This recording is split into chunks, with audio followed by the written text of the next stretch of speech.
Thank you so much for those that are on and attending and watching the presentation today. And Brian, thank you so much, and brother, for your service with us and with our clients. And with that said, I'm gonna want to leave things to you. Your screen looks great, and we can hear you just fine. So thank you. All right, perfect. So thank you for having me today, and thank you everybody who's joined the call. I'm going to talk about something called device as a service. I think many of you probably know what device as a service is, but it gets a lot of flavors, just like any definition in this industry. So I'll do my best to be brief. I'll go through a few things here. I'll go through device, or I will say as a service in general, a brief history of that. Talk exactly about what device as a service is. It comes in a number of different names, but device as a service is pretty much the general industry name for what we're about to talk about. I'll talk a little bit about device as a service versus traditional transactional approach to buying printers. And then we'll go through some of the benefits of device as a service. And then if you're interested, who to contact at Copy Products for more information. So thank you very much again. And with that, I'll just quickly get started here. The presentation itself is only a few slides, so I'll open it up afterwards if anybody has any questions. But really briefly, as a service, people have probably heard the term software as a service. It's really what we call the as a service movement began in the early 2000s. For those of you older like myself, previous to the 2000s, anytime that you got software, it was sent to you in a CD, and then you would load the software onto your computer, and you'd have that software until the new version would come out, and then you'd get a new CD and update that. And that was pretty standard prior to 2000. Most of the software prior to 2000 was purchased on a disk and installed locally. Around the turn of the century, I should say, a company called Salesforce.com came out, and they were the first company ever to be a fully software as a service company. So everything was hosted by them. The means of getting their product out to people was not through standard distribution, but it was online through the internet. And the term as a service stuck when Salesforce came out. So today, you see a complete shift. You could still get CD-ROMs from the local major software manufacturers if you wanted to download it, but the vast majority of software is offered as a service. So you're not necessarily buying anything from a hardware perspective. You're just subscribing to that service. So when you look at Microsoft Office, for example, Office 365 is the big software as a service offering for things like Microsoft Office today. The interesting thing about that was around 2015, PC manufacturers started noticing that you don't necessarily have to offer software as a service. You could basically offer any of their devices as a service. So PC manufacturers really started the kick for device as a service, where they were offering their laptops, the usage of their laptops as a subscription service. And by 2019, 65% of all PC manufacturers started offering device as a service. In 2020, last year, especially with the pandemic, device as a service became the fastest growing acquisition model in the print industry as well. And for example, anybody that sells hardware can now sell hardware as a service. So I'll get a little bit more into what that means in a minute. But I think the best explanation regarding device as a service came from a gentleman by the name of Kevin Dobbs, who is the managing director of Accenture's what he calls everything as a service practice. So what he says is, in the end, customers don't care about the device itself, they just want an outcome. And I think that holds true very well for printers. If it breaks, they just want it replaced. People that buy printers just want a printer. They just want to be able to print off of that printer. And if the printer breaks, they want it fixed quickly. They want uptime as much as possible. So the focus is less on the product itself and more on the outcomes. With Device as a Service, vendors provide devices and pre-configure, then customize them with productivity and security applications, as well as value-added services to ready them for business or consumer customers. The devices aren't purchased outright by companies like in the past, but are paid for on a consumption model. So that is really the general definition of what Device as a Service is. And when people ask me, well, I don't understand, I can't visualize what it means, I tell them to look at what's happening all over the United States today. When you go into any big city, you'll probably see something like this on the city sidewalks. But the scooter industry is really a Device as a Service industry. You have the device, the scooter, you pay a certain amount for a certain period of time, and it gives you usage of that, and when you're done, the scooter gets returned. So really, Device as a Service is about having all of the functionality that you need from the device and that you pay for it in a subscription-based model. You do not own that device. The vendor still owns the device, and then you're just paying for the usage of it. And I'm just going to give a quick breakdown of why Device as a Service is so important in the printer industry, because printers are a little bit more complex to maintain and configure and install than a scooter, for example. In a typical transactional approach to printer fleet management, and when I'm talking about printers, I mean the smaller desktop, work from home types of what we call A4 printers, not necessarily copy machines, but in a typical transactional approach to printer fleet management, there are three different elements to it. Whether it's a separate cost or an invoice, whether something has to be serviced internally by internal IT, or whether or not there are even offerings available when you typically purchase outright a piece of equipment, a printer from, say, Staples or Best Buy or Office Depot or Amazon. The first thing you have to do is you have to buy the equipment, and that equipment costs money. Once you buy that equipment, you own that equipment, and that equipment is there to stay.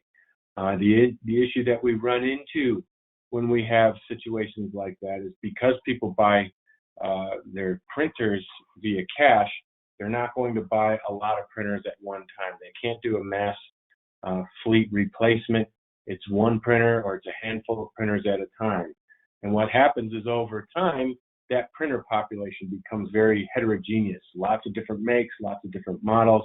It gets very tough to manage over time. So you're paying outright to buy the equipment.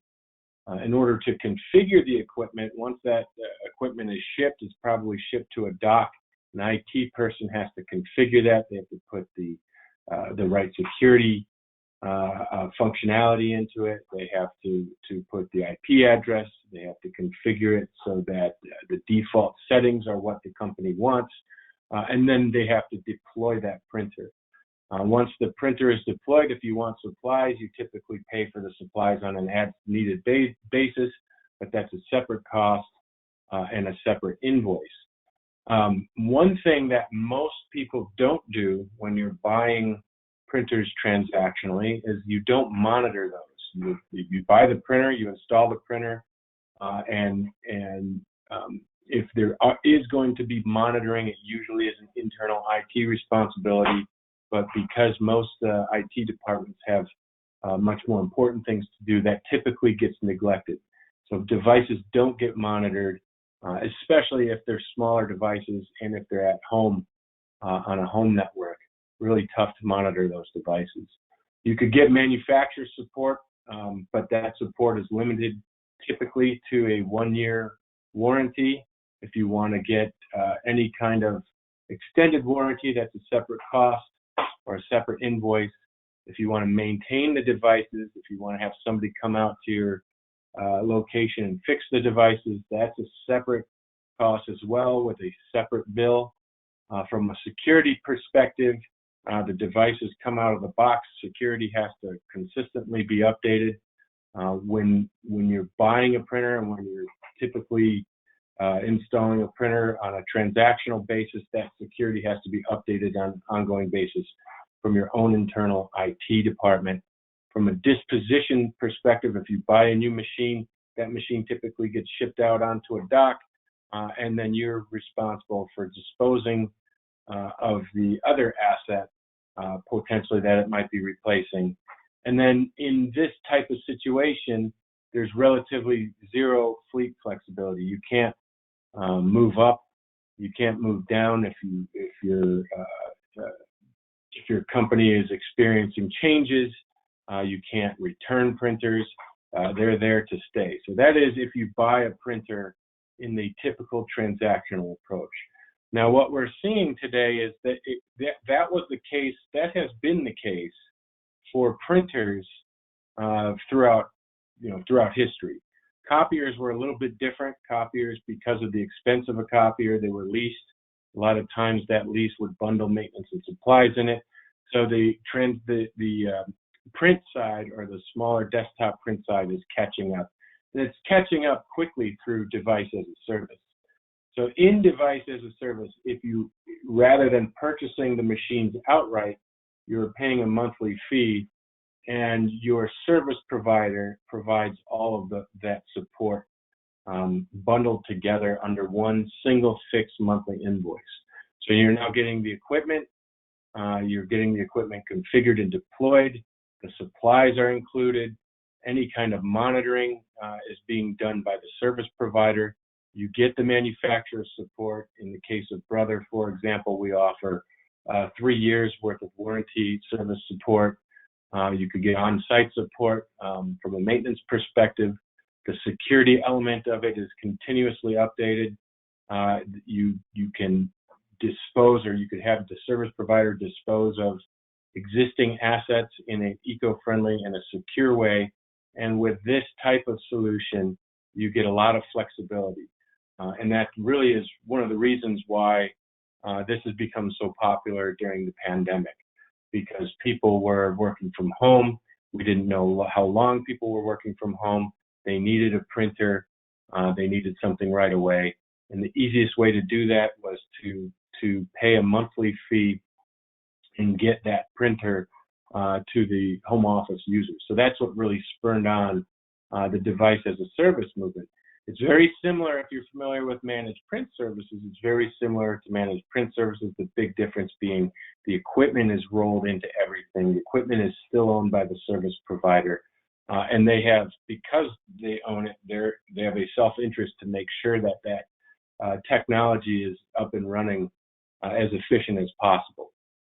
So the goal from a service provider perspective is to keep that equipment running when you have a device as a service approach. So there's many benefits to device as a service. The first, from a financial perspective, as I mentioned earlier, if you're looking to buy printers, typically people buy printers on what we call run rate. If you need a printer, you buy a printer. You might buy a handful of printers, 10 printers here, 20 printers there, 5 printers there.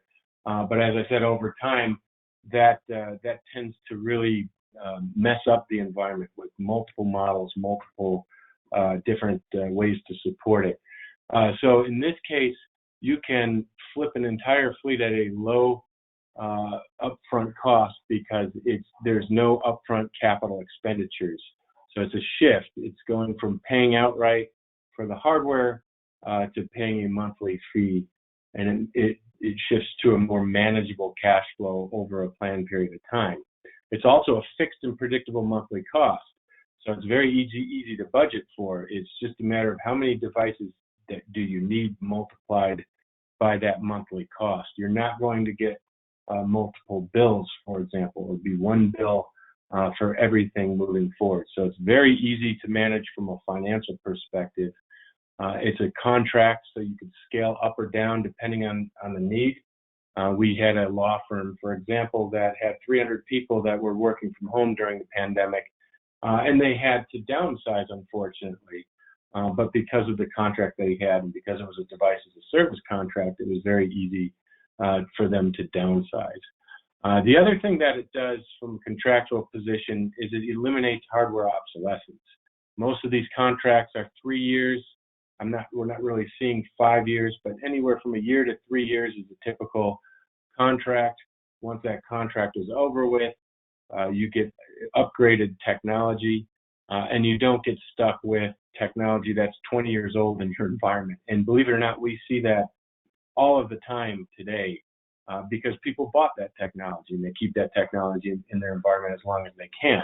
And that's not necessarily a good thing for things like the environment or security from that perspective.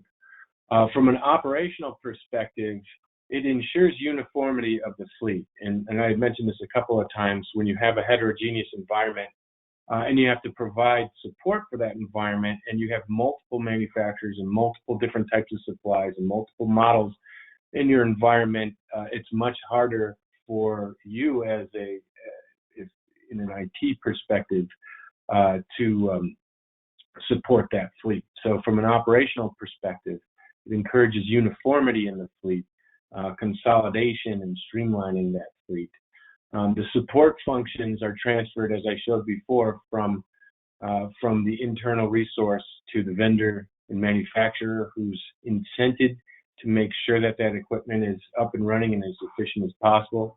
It allows for much greater levels of customization to meet your needs, not just from a number of device perspective, but since the manufacturer or since the vendor is managing that, their engineers will work to help customize that technology.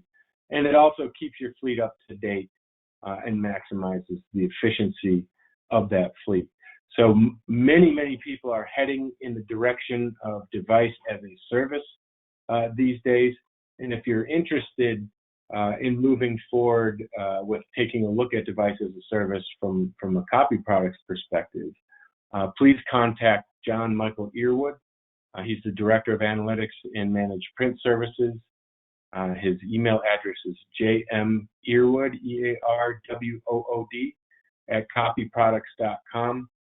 You can reach him at 610-446-3550, extension 105, or reach out to him on his cell phone, 856-873-7092. Now, what we can do together, actually, I'd be working with him in some of these cases. You can learn a lot more about the Copy Products Device as a Service program, much more than we can get into in a higher level discussion like today. But we can work with you to do a no-cost assessment of your existing fleet. If you see to the side here, these are some of the statistics that we take a look at. We can help you to develop a total cost of ownership and a return on investment analysis, and we can help you develop a long-term print strategy and eventually evolve your environment to a device as a service type of program. So that's really it for me today. I do appreciate your time, and Matt and John, I think we can open it up to any questions if there are any questions.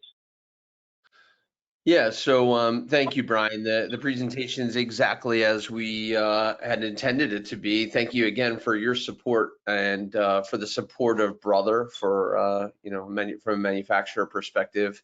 One of the questions that came in is if we already have devices or a contract with Copy Products, like how would we go about switching to this model?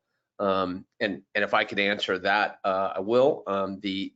The explanation there is we just need to identify what kind of contract you're in and under. As Brian mentioned, sometimes with leasing, it will get a little bit tricky because there's a third-party lease company involved. But if the contract is just held with us at Copy Products, the flexibility is endless. So we definitely appreciate that question, and hopefully that answers it. There's another question here, excuse me, about kind of pricing and what does it typically look like? And The answer to that is it really depends on the fleet size. So if you're talking about like one or two devices in a small office, the device as a service model starts at $30 a month. It includes the device as well as some of the ink and such that you would need, all the service, but to a certain page print level. And then it grows from there. So that's a small multifunction device, color, and then it grows from there. So we have some contracts that on the subscription and device as a service model are, thousands per month. But the answer to that is it really is fitting to your specific need. Yeah. And then there's another question here. So I hope that answers that question. We do have, if there's large fleet, just let me touch on that. If there's large fleets, multi-placements, we're going to evaluate that on an as-needed basis. We do have certain contracts that will be much less than that 30 per month, especially depending on the usage, right, and the number of devices for that specific contract.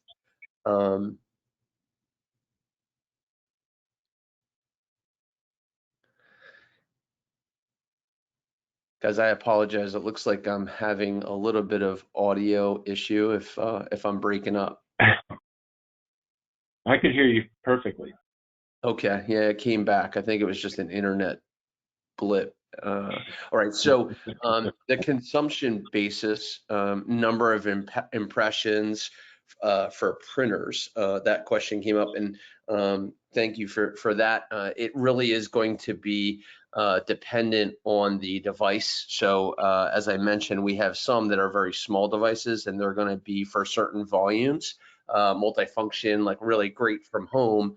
Those consumption or number of impressions would be very low, where we have others in the large placement devices that would be, in the hundreds of thousands of impressions, maybe over the span, and we would look to just make a different placement. But that's where, to Brian's point,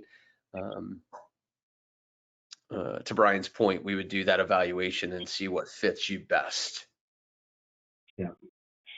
If you don't mind, I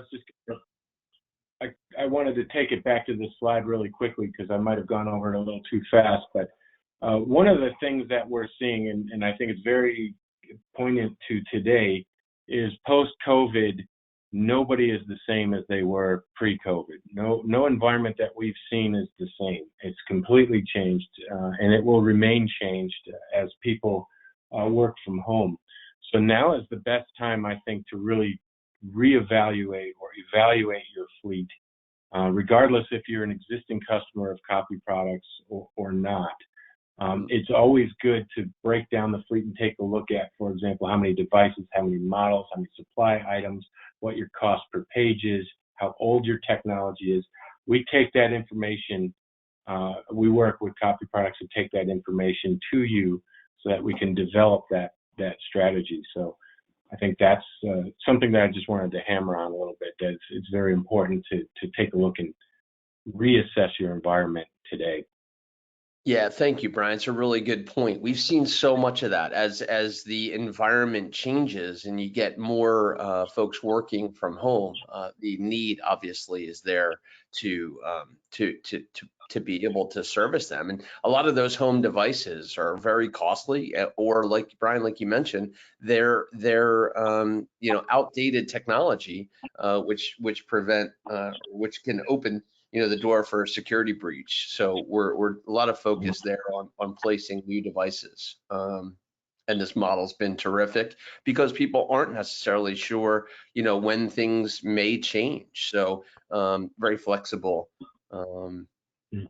there. So another question, which devices should I look to replace now?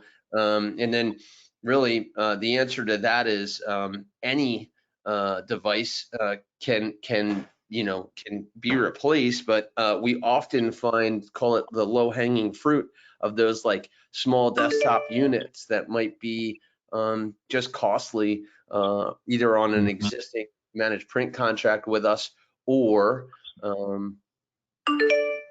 excuse me, or the you know, the ones that maybe you don't have under contract. So a lot of a lot of opportunity there. There is no too small or too big. So the opportunity is kind of endless. Yeah. Another question that came in here, Brian, did you have something to add to that? Well, no, that just goes back to if we did an assessment, we could put a refresh plan together for you based on the useful life of the technology that's in your existing fleet. Yeah. Okay, so another question came in about the usage, telecommuting, variety of home environments, specifically users' internet strength, speed, capacity, assessed before one chooses device as a service as a potential solution. I think the answer to that question is the unit itself. The placement is going to rely on those things, certainly. But our installation is done remotely. So what that looks like in someone's home is we're sending the device, they open the box, and they have a simple set of instructions to install the device. And then we have remote capabilities where we're jumping in and we're installing that device remotely. The question that you've asked about internet speed and things like that is really addressed differently. I think in like, for example, Wi-Fi strength and things like that, it certainly creates another element or wrinkle in the thought or in the strategy. But just, kind of, we take that on a case by case basis. Brian had just mentioned his home. He's out in Arizona, so an early morning for him. But some of the internet there is not great, and unfortunately, with the work from home environment that we're in, some of that really does play in. It's a very good question. It's just at this moment something that we have very little control over.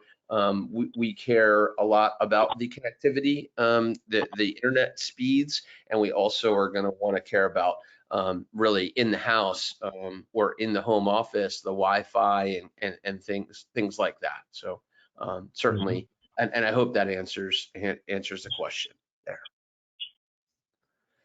So we're coming up on the 10:30 hour or half hour, and I haven't seen any additional questions pop in, but want to thank everyone for joining today. Want to thank Brian for your presentation and for your partnership. If anyone on the call or in listening to this recording wants to reach out to John Michael, feel free to do that. You can also reach out to your account manager, and we'd be happy to do that assessment for you and find the right device for your application. Brian, thank you. Absolutely, everyone. Have a wonderful day and a great weekend. Yeah. Yes, definitely. Appreciate the time. Thank you. Thank you. Take care.